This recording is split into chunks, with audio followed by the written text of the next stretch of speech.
بسم اللہ الرحمن الرحیم۔ السلام علیکم دوستو، قارون حضرت موسیٰ علیہ السلام کے چچا یسہر کا بیٹا تھا۔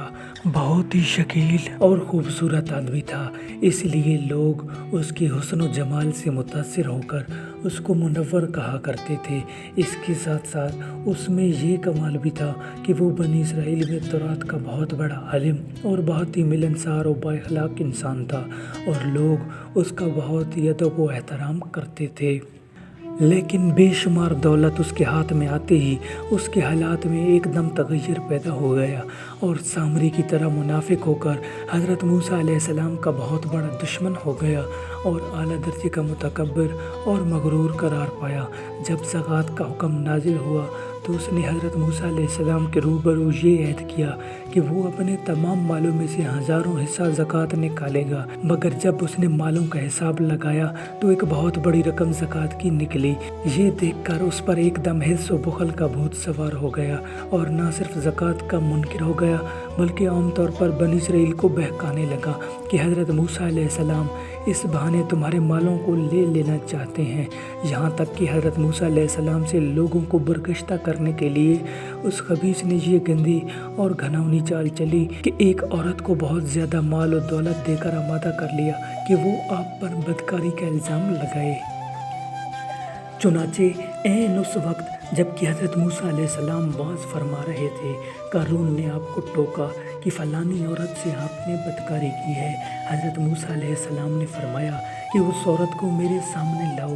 چنانچہ وہ عورت بلا لی گئی تو حضرت موسیٰ علیہ السلام نے فرمایا کہ اے عورت، اس اللہ کی قسم جس نے بنی اسرائیل کے لیے دریا کو پھاڑ دیا اور عافیت و سلامتی کے ساتھ دریا کو پار کرا کر فرعون سے نجات دی، سچ سچ کہہ دے کہ واقعہ کیا ہے۔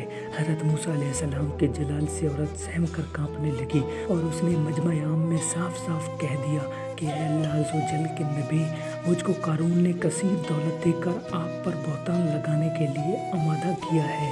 اس وقت حضرت موسیٰ علیہ السلام ابدیدہ ہو کر سجدہ شکر میں گر پڑے، اور بحالت سجدہ آپ نے یہ دعا مانگی کہ یا اللہ، قارون پر اپنا قہر و غضب نازل فرما دے۔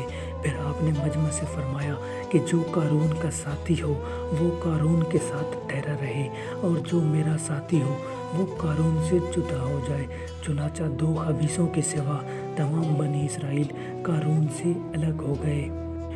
پھر حضرت موسیٰ علیہ السلام نے زمین کو حکم دیا کہ اے زمین، تو اس کو پکڑ لے، تو قارون ایک دم گھٹنوں تک زمین میں دھنس گیا۔ آپ نے دوبارہ زمین سے یہی فرمایا تو پھر وہ کمر تک زمین میں دھنس گیا۔ یہ دیکھ کر قارون رونے اور بلبلانے لگا اور قرابت اور رشتہ داری کا واسطہ دینے لگا، مگر آپ نے کوئی التفات نہ فرمایا، یہاں تک کہ وہ بالکل زمین میں دھنس گیا۔ 2 منحوس آدمی جو قارون کے ساتھی ہوئے تھے لوگوں سے کہنے لگے کہ حضرت موسیٰ علیہ السلام نے قارون کو اس لیے دھنسا دیا تاکہ قارون کے مکان اور اس کے خزانوں پر خود قبضہ کر لیں۔ تو آپ نے اللہ تعالیٰ سے دعا مانگی کہ قارون کا مکان اور خزانہ بھی زمین میں دھنس جائے۔ چنانچہ قارون کا مکان جو کہ سونے کا تھا اور اس کا سارا خزانہ بھی زمین میں دھنس گیا۔